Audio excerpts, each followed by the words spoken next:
ఈ గాంధారీ పుత్రుడైనటువంటి దుర్యోధనుడు సుబల సుతుడైనటువంటి శకుని వీళ్ళిద్దరూ ధర్మరాజు చేసినటువంటి రాజసూయాగాన్ని చూశారు, వచ్చారు. దుర్యోధనుడి మాటలు విన్నటువంటి మహాప్రాజ్యుడైనటువంటి ధృతరాష్ట్రుడిని సమీపించాడు. ధృతరాష్ట్రుడి దుర్యోధనుడి ద్వారా ఈ మాటలన్నీ విన్నాడు. విన్న తర్వాత శకుని ధృతరాష్ట్రుడి దగ్గరికి వెళ్ళి చెప్తున్నాడు, దుర్యోధనో మహారాజా వివర్ణో హరిణకృశ దీనశ్చింతాప్రచ్చైవ తం విద్ధి మనుజాధిప. మహారాజా దుర్యోధనుడు కాంతిహీనంగా ఉన్నాడు, ఇప్పుడు చిక్కిపోయాడు, బాగా దీనుడై ఉన్నాడు, చింతాగ్రస్తుడై ఉన్నాడు. అతని మనసులో ఏమిటిందో మీరు తెలుసుకోండి అన్నాడు. శత్రువుల వల్ల సహింపరానివ్వండి కష్టం కలిగింది అతనికి. అది ఏమిటి అనేది మీరు పరీక్షించి తెలుసుకోండి.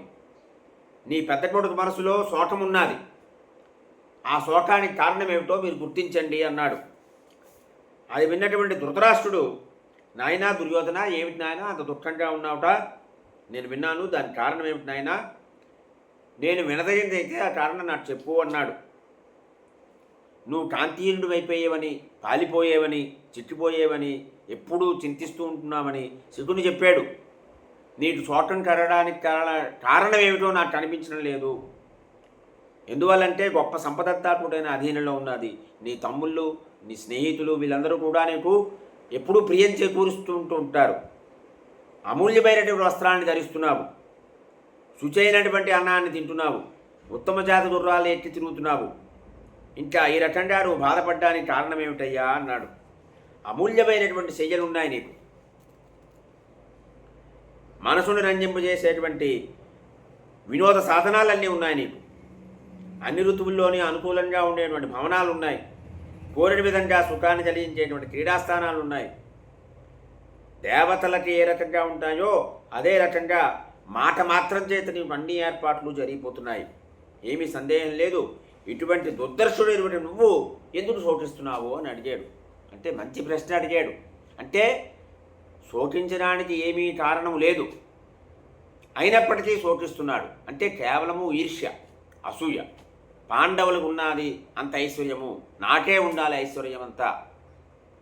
రావణుడు కోరేది అందరూ నాకే చెందాలి అని వాడు కోరాడు. దుర్యోధనుడు కోరేది సకల సంపదలు నాకే వశమవ్వాలి. ముఖ్యంగా పాండవులకి ఏమీ సంపద ఉండకూడదు పాండవుల దగ్గర. అది దుర్యోధనుడు యొక్క ఏకైక లక్ష్యం. స్వర్గంలో ఉన్న ఇంద్రుడి వలె అన్ని కోరికలు అనుభవిస్తున్నావు నువ్వు. శ్రేష్టమైనటువంటి అన్నపానీయాలన్నీ నేను పొందుతున్నావు నువ్వెందుకు శోకిస్తున్నావు? కృపాచార్యుడి దగ్గర నిరుత్వం నేర్చుకున్నావు, నిగమం నేర్చుకున్నావు, ఛందస్సు నేర్చుకున్నావు, అర్థశాస్త్రాన్ని అభ్యసించేవు, అష్ట వ్యాకరణాలు చదువుకున్నావు. చూడండి ఎన్ని చదువుకున్నాడో. పండితుడు అయ్యావు నువ్వు. బలరాముడు, కృపాచార్యుడు, ద్రోణాచార్యుడు వీరి ముగ్గురు దగ్గర కూడా అస్త్రవిద్యను అభ్యసించాడు. ప్రభువుగా ఉన్నావు, అన్నీ అనుభవిస్తున్నావు సుఖాలు. సూతులు, మాటలందరూ నేను ఎప్పుడూ కొనియాడుతూ ఉంటారు. ఎంతో ప్రజ్ఞ ఉన్నటువంటి వాడివి, శ్రేష్టమైనటువంటి భోగాలన్నీ అనుభవిస్తున్నావు నువ్వు. అటువంటి నీకు శోకంకి వెళ్ళడానికి కారణం ఏమిటి? నాకు చెప్పు నాయన అని కోరాడు. ఈ ధృతరాష్ట్రుడి మాటలు విన్నటువంటి దుర్యోధనుడు మూఢుడిగా ఉన్నాడు. అప్పుడు క్రోధానికి వశమైపోయి ఉన్నాడు. తండ్రి గారి చెప్తున్నాడు, తండ్రి నేను తింటున్నాను, వస్త్రాలు కట్టుకుంటున్నాను,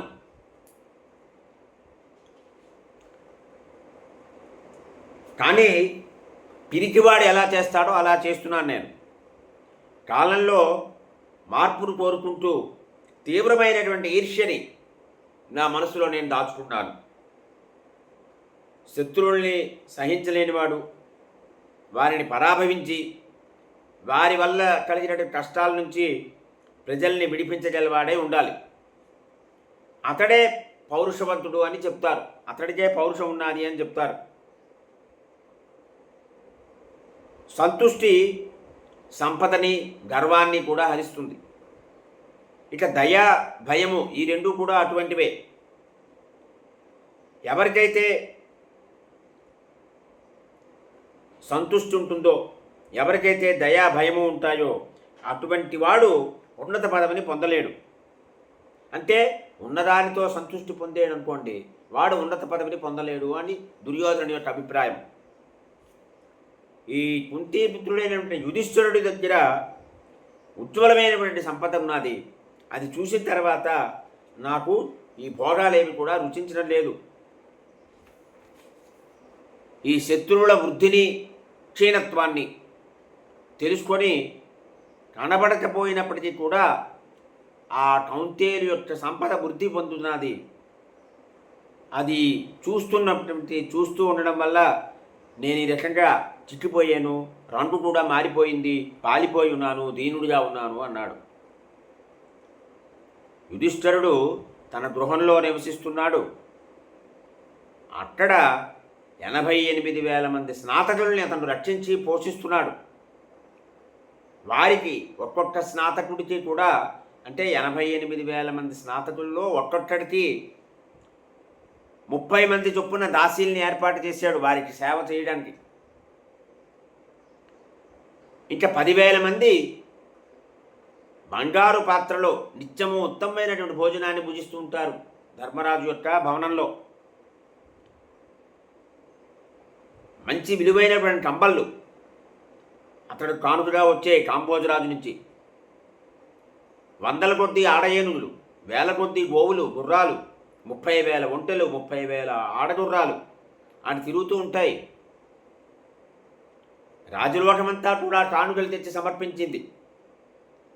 గుమిగూడు ఉన్నారు రాజభవనంలో ధర్మరాజు కానుకలు సమర్పించడానికి రాజులందరూ కూడా.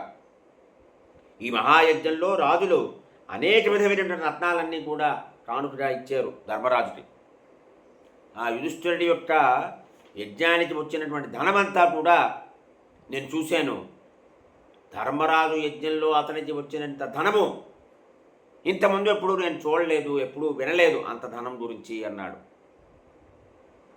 మన శత్రువైనటువంటి ధర్మరాజుకి అంతటి ధనం సమకూరడం చూసినటువంటి నేను సుఖంగా ఉండలేకపోతున్నాను అన్నాడు. అంటే మనసులో ఉన్నటువంటిదని నిర్భయంగా చెప్పాడు.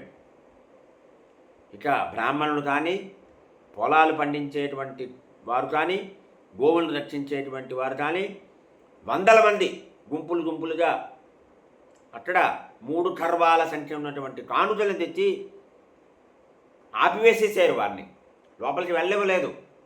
ఆపివేయడంతో అక్కడే ద్వారం దగ్గర నిలబడిపోయేట.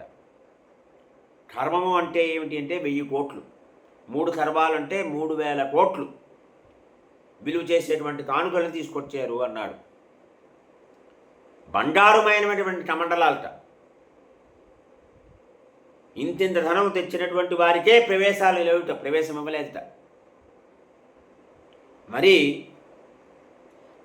అంటే బ్రాహ్మణులు బంగారు కమండలాలు తెచ్చారట. అందులో పెరుగు, తేనె, నెయ్యి, జలము నింపి తెచ్చారు. దేవకాంతలు ఏ రకంగా అయితే ఇంద్రుడి కోసం అమృతాన్ని నింపి ఉంచుతారో, సముద్రుడు వరుణుడిచ్చినటువంటి కంచుపాత్రలో యుధిష్ఠిరుడి కోసం మధువుని పంపించేట. అంటే 1000 బంగారు నాణాలతో చేయబడి అనేకమైనటువంటి రత్నాలతో అలంకరించబడినటువంటి కావడిలో పెట్టి ఈ కలశంలోని నీటిని వాసుదేవుడు ఉత్తమమైనటువంటి శంఖంతో ఈ జలంతో అభిషేకం చేశాడు. వాసుదేవ స్వామి, శ్రీకృష్ణ స్వామి వారు. ఇక్కడ ఏ జలాలతో చేశారు అంటే శైత్యం రుక్మసహస్రస్య అన్నారు. శైత్యము అంటే సముద్ర జలాలు అని వ్యాఖ్యాతలు చెప్పారు. అదంతా చూసిన తర్వాత నాకు జ్వరం వచ్చింది అన్నాడు వాడు దుర్యోధనుడు. ఆ కలశాలను తీసుకొని పూర్వ దక్షిణ సముద్రాలకు వెళ్తున్నారు. అలాగే పశ్చిమ సముద్రానికి వెళ్ళారు. పక్షులు కేసరులు కూడా, పక్షులు కేసరులు తప్ప ఇంకెవరు కూడా ఉత్తర దిక్కుకు వెళ్ళలేరు. అక్కడికి కూడా అర్జునుడు వెళ్ళాడు. అమితమైనటువంటి ధనాన్ని టప్పన్ రూపంలో తీసుకొచ్చాడు. ఇప్పుడు ఆ ధర్మరాజు యొక్క రాజసూయ యాగంలో జరిగినటువంటి ఒక అద్భుతమైనటువంటి విషయం చెప్తాను విను అంటున్నాడు. పూర్ణే శతసహస్రేతు విప్రాణాం పరివిష్టతాం స్థాపితా తత్ర సంజ్ఞాభూత్ శంఖో జిబాయతి నిత్యసః. 1,00,000 మంది బ్రాహ్మణులు భోజనం పూర్తి అవగానే అక్కడ శంఖం మోగుతుంది. అటువంటి ఏర్పాటు చేశారు. ఆ శంఖం ఎప్పుడూ మోగుతూనే ఉన్నది. అంటే 1,00,000 మంది భోజనాలు అలా చేస్తూనే ఉన్నారు. మాటి మాటికి ఆ శంఖం ధ్వనం వినిపిస్తున్నది. ఆ శంఖధ్వని విన్నప్పుడల్లా కూడా నా శరీరం వగుర్పాటు చెందింది.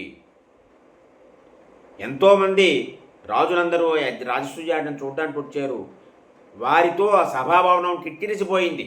ఎలా ఉందంటే నక్షత్రాలతో నిండినటువంటి నిర్మలమైన ఆకాశం ఎలా ఉంటుందో అలా ఉన్నది. ఎన్ని నక్షత్రాలు ఉంటాయో చెప్పలేదనమా ఆకాశంలో. అలాగే ఎంతమంది రాజులు వచ్చారో చెప్పలేము. ఆ రకంగా భవనం నిండిపోయింది. సమస్తమైనటువంటి రత్నాలు తీసుకొచ్చారు వాళ్ళందరూ కూడా. రాజులు ఈ ద్విజులందరికీ కూడా భోజనాలు వడ్డించారు. యుధిష్ఠిరుడి దగ్గర ఉన్నటువంటి సంపద దేవేంద్రుడి దగ్గర కానీ, యముడి దగ్గర కానీ, వరుణదేవుడి దగ్గర కానీ, కుబేరుడి దగ్గర కానీ లేదు అన్నాడు. అంతటి ఉత్కృష్టమైనటువంటి సంపద యుధిష్ఠిరుడి దగ్గర ఉండడం చూసి నా మనసు దహించుకుపోతోంది. నేను శాంతిని పొందలేకపోతున్నాను. శాంతిన్న పరిరక్షామి. నేను శాంతిని పొందలేకపోతున్నాను. ఈ పాండవులు కనుక ఐశ్వర్యాన్ని పొందకపోతే ఆ పాండవుల దగ్గర ఉన్నటువంటి ఐశ్వర్యాన్ని నేను పొందాలి. అంతవరకు నాకు శాంతి లేదు. యుద్ధం చేసైనా సరే నేను దీన్ని పొందుతాను, లేదంటే వాళ్ళ చేతిలో నేను మరణిస్తాను. రెండే మార్గాలు. యుద్ధమైనా చేసి వారి సంపదనంతటినీ కూడా నా వశం చేసుకోవాలి, లేదు నా ప్రాణాన్ని వదిలిపెట్టాలి. ఇటువంటి దశలో నేను జీవించి ఉండడం వల్ల ప్రయోజనం ఏమిటి? పాండవులు దినదినానికి అభివృద్ధి పొందుతున్నారు. మన వృద్ధి ఎక్కడికక్కడే నిలిచిపోయింది. మన వృద్ధి పెరగటం లేదు అన్నాడు. ఇది విన్నటువంటి శకుని, నాయన యుధిష్ఠిరుడి దగ్గర చూసినటువంటి సంపద అమితమైన సంపద, ఆ సంపదని పొందేటువంటి ఉపాయం నా దగ్గర ఉన్నది. ఆ ఉపాయం నేను చెప్తాను అన్నాడు. ఈ భూమండలంలో నేను ఈ జూత విద్యని బాగా తెలిసినటువంటి వాడిని. అందులో ఉన్నటువంటి మర్మాలన్నీ కూడా నాకు తెలుసును. పందెం కొట్టడం బాగా తెలుసు నాకు. పాత్రలు విసరడంలో కూడా విశేషమైన జ్ఞానం ఉన్నది నాకు. ఈ కుంతి పుత్రుడైనటువంటి ధర్మరాజు యుధిష్ఠిరుడు జూతప్రియుడు, కానీ పాత్రలు వేయడం అతనికి తెలియదు. జూదానికి కానీ యుద్ధానికి కానీ పిలిస్తే అతను తప్పకుండా వస్తాడు. మోసం చేసైనా సరే అతన్ని నేను తప్పకుండా గెలుస్తాను. ఆ దివ్య సంపదనంతా కూడా తెచ్చి నీ వశం చేస్తాను, అతన్ని జూదానికి పిలువు అన్నాడు.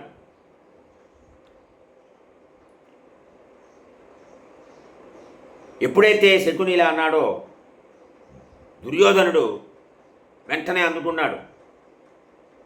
ఈ అక్షకోవిదుడైనటువంటి శకుని మామ జోదంతో పాండుపుత్రుడు అయినటువంటి ధర్మరాజు యొక్క సంపదనంతటినీ కూడా తీసుకురావడానికి ఉత్సాహపడుతున్నాడు. మీరు వెంటనే ఆజ్ఞివ్వండి అన్నాడు. తదనుజ్ఞాతుమర్హసి అన్నాడు. వెంటనే ఆజ్ఞివ్వండి మీరు. అది విన్న ధృతరాష్ట్రుడు అంటున్నాడు, నాయనా, క్షత్రామంత్రీ మహాప్రాజ్ఞ స్థితో యస్మాస్మి శాసనే తేన సంజం వివేత్సామి కార్యస్యాశ్చ వినిశ్చయం. ఈ కార్య విషయంలో ఏమి నిశ్చయించాలి, ఎటువంటి నిర్ణయం తీసుకోవాలనే విషయము విదురుడు మహాప్రాజ్ఞుడు కాబట్టి అతడు మంత్రి. అతడి యొక్క శాసనాన్ని అనుసరించి నేను ఉంటాను. అతన్ని కలుసుకోవాలి. ముందు నేను విదురుణ్ణి కలుసుకోవాలి. అతనితో చర్చించిన తర్వాత నిర్ణయం చెప్తాను అన్నాడు. ఎందువల్ల? సైధర్మం పురత్కృత్య దీర్ఘదర్శీ పరం హితం ఉభయో పక్షయోరుత్తం వక్షత్సర్దవినిశ్చయం. అతడు దీర్ఘదర్శి, విదురుడు దీర్ఘదర్శి. ధర్మాన్ని పురస్కరించుకొని మాట్లాడేవాడు. రెండు పక్షాలకి తగినటువంటి కార్యాన్ని అతను నిశ్చయం చేస్తాడు.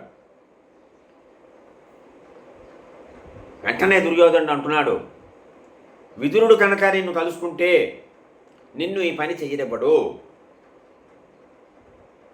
అందువల్ల నేను జీవించే ప్రయోజనం లేదు. ఒకవేళ నువ్వు కనుక ఈ నిర్ణయాన్ని ఆమోదించకపోతే నేను మరణిస్తాను, ఇది నిశ్చయం అంటున్నాడు.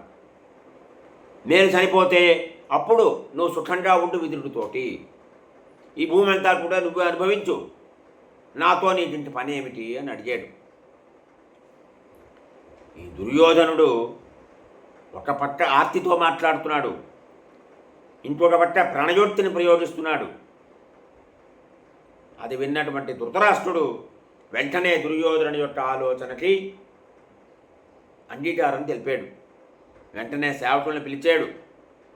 పిలిచి 1000 స్తంభాలతో 100 ద్వారాలతో విశాలమైనటువంటి అందమైనటువంటి చూడ్డానికి చక్కగా ఉండేటువంటి సభాభవనాన్ని వెంటనే శిల్పుల చేత నిర్మాణం చేయించండి. అన్ని దేశాల నుండి కూడా ఈ చెప్పుడు పని చేసేటువంటి వారందరినీ కూడా ఆ భవనంలో రత్నాల్ని పరిపించండి. ప్రవేశయోగ్యమైన తర్వాత మెల్లగా నాకు తెలియచేయండి అన్నాడు.